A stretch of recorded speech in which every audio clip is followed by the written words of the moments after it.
à tout prix à déstabiliser le président de la République et sa majorité et le peuple congolais. Merci. Et là, nous n'allons pas accepter. Maintenant, par rapport à la fragilisation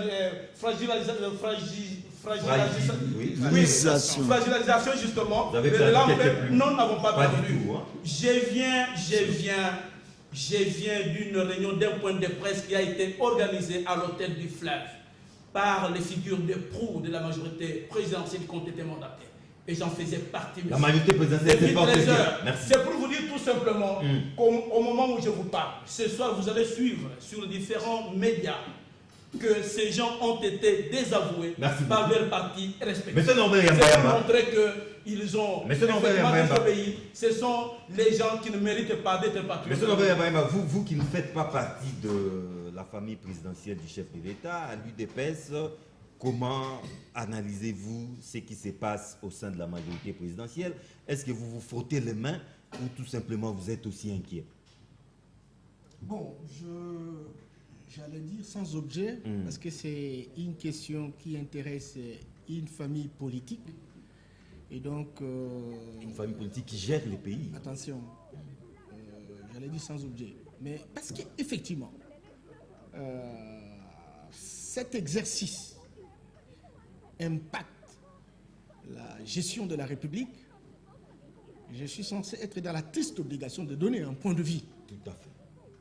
Et je voudrais vraiment que tout un chacun de nous puisse amortir ses émotions, parce que là, nous nous trouvons devant une situation grave, j'allais dire gravissime, de la sauvegarde de la démocratie, de la sauvegarde de la gestion des contradictions, de la sauvegarde d'un droit au désaccord, qui du reste est le fondement essentiel même de la démocratie.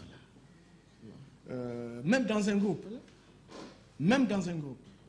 pour que le groupe soit performant, ça nécessite véritablement que tout un chacun ait un point de vue, que tout un chacun donne ses considérations, et c'est là qui permet véritablement que le groupe puisse avancer. Mais lorsque j'écoute les uns les autres, lorsque j'analyse les différentes décisions qui ont été prises, une série bien entendu, cascade, je comprends sincèrement.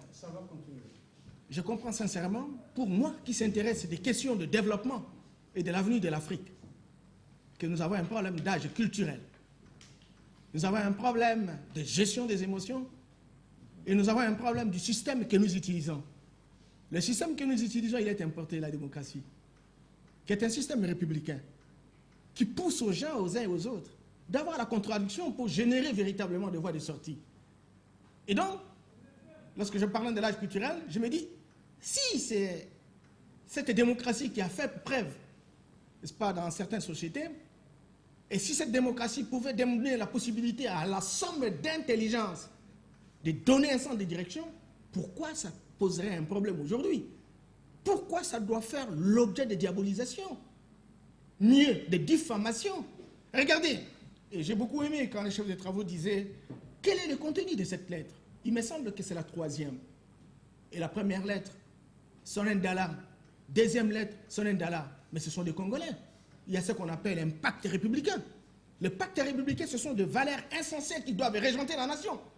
Lorsque vous êtes dans un pays comme la France, il y a des valeurs que la gauche et la droite sont censées véritablement respecter.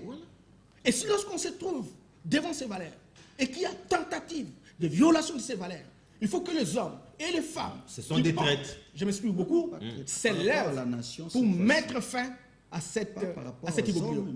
Mais je voudrais simplement, lorsqu'on émet un point de vue et que l'on parle de la traîtrise, j'allais dire un débat de bas étage. Si effectivement nous réclamons tous avoir des diplômes les plus respectables, il faut faire valoir ces diplômes-là. Si quelqu'un doit dire qu'on respecte la Constitution, et il dit à son autorité morale, si quelqu'un doit dire que voilà, le temps par rapport au volume d'action, par rapport à ce